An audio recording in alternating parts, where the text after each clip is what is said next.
Celakalah kamu, hai ahli-ahli Taurat dan orang-orang Farisi. Hai kamu orang-orang munafik, karena kamu menutup pintu-pintu kerajaan surga di depan orang. Sebab kamu sendiri tidak masuk dan kamu merintangi mereka yang berusaha untuk masuk. Celakalah kamu, hai ahli-ahli Taurat dan orang-orang Farisi. Hai kamu orang-orang munafik, sebab kamu menelan rumah janda-janda sedang kamu mengelabui mata orang dengan doa yang panjang-panjang. Sebab itu kamu pasti akan menerima hukuman yang lebih berat. Celakalah kamu, hai ahli-ahli Taurat dan orang-orang Farisi. Hai kamu orang-orang munafik, sebab kamu mengarungi lautan dan menjelajah daratan untuk mentobatkan satu orang saja menjadi penganut agamamu, dan sesudah ia bertobat, kamu menjadikan dia orang neraka, yang 2 kali lebih jahat daripada kamu sendiri.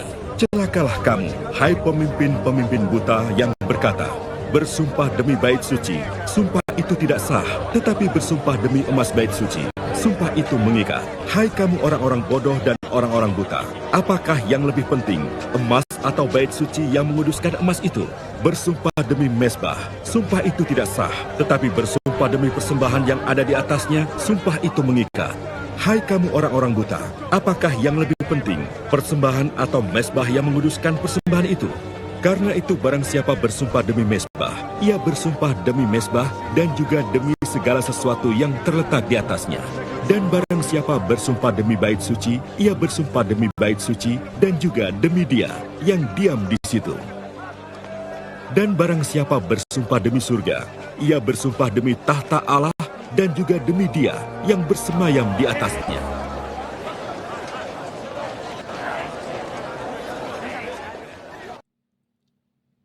Saudara-saudariku yang terkasih dalam Tuhan kita Yesus Kristus.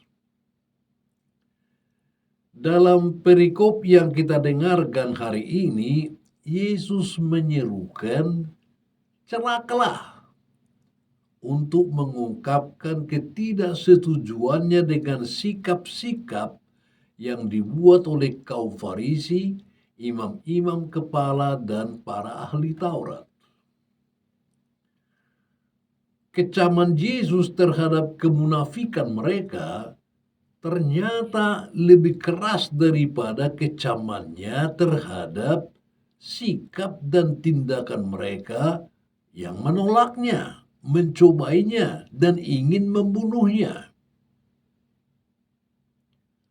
Mengapa? Yesus mengecam orang-orang itu karena mereka tidak mempunyai integritas, karena apa yang diajarkan tidak sesuai dengan apa yang dilakukan. Padahal mereka ini adalah pemuka-pemuka masyarakat, orang-orang yang tingkah lakunya dijadikan pedoman hidup oleh masyarakat. Yesus mengecam orang-orang itu karena sebagai pemimpin mereka justru menyalahgunakan wewenang yang mereka miliki untuk memeras rakyat dan meraup keuntungan besar bagi dirinya sendiri. Lebih-lebih yang mereka peralat adalah orang-orang lemah, orang-orang tak berdaya yang seharusnya mereka tolong. Saudara-saudariku yang terkasih, kemunafikan itu sungguh berbahaya. Dalam kemunafikan selalu ada kepura-puraan, kebohongan, tipu muslihat, dan kelicikan. Dengan demikian, sikap munafik itu menghambat dan menghalangi orang lain untuk melihat dan menemukan kebenaran. Orang munafik mempunyai penampakan luar yang selalu baik. Rajin berdoa dan beribadah, pandai mengutip ayat kitab suci, pandai berkata-kata bijak, dan lain-lain. Tetapi hatinya penuh perasaan jahat. Niat dan rencananya jahat. dalam kaitan dengan hidup keagamaan, orang-orang yang munafik menghayati aktivitas keagamaannya hanya sebatas sebagai kewajiban saja.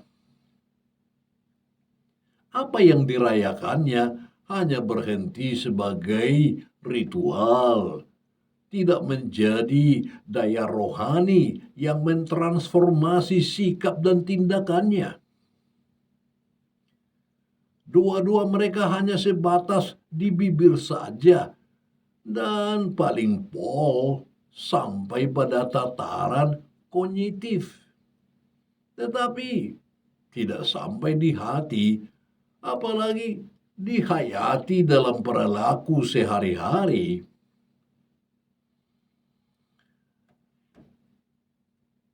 Sikap seperti ini, saudara-saudari, sangat mungkin menjadi penghalang bagi orang lain untuk datang kepada Tuhan dan yang ingin mencari kebenaran.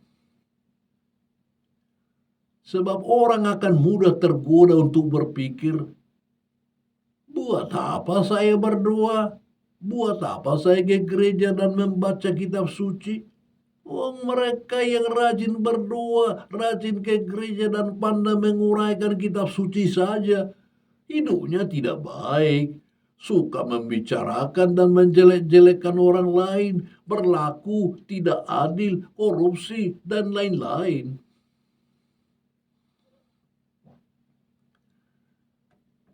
Lalu, apa yang bisa kita ambil untuk diri kita sendiri dari semua kecaman Yesus ini? Sebagai pengikut Yesus Kristus, kita diajak untuk menjauhkan diri dari sikap munafik, sikap berpura-pura. Hendaknya kita menjadi pribadi yang mempunyai integritas. Ya, apa yang harus kita lakukan? Mari kita tinggalkan sikap munafik. Mari menjadi pribadi yang memiliki keselarasan dalam berbuat dan berkata-kata.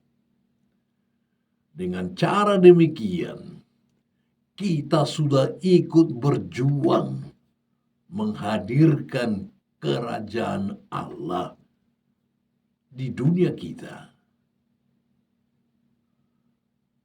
God bless you.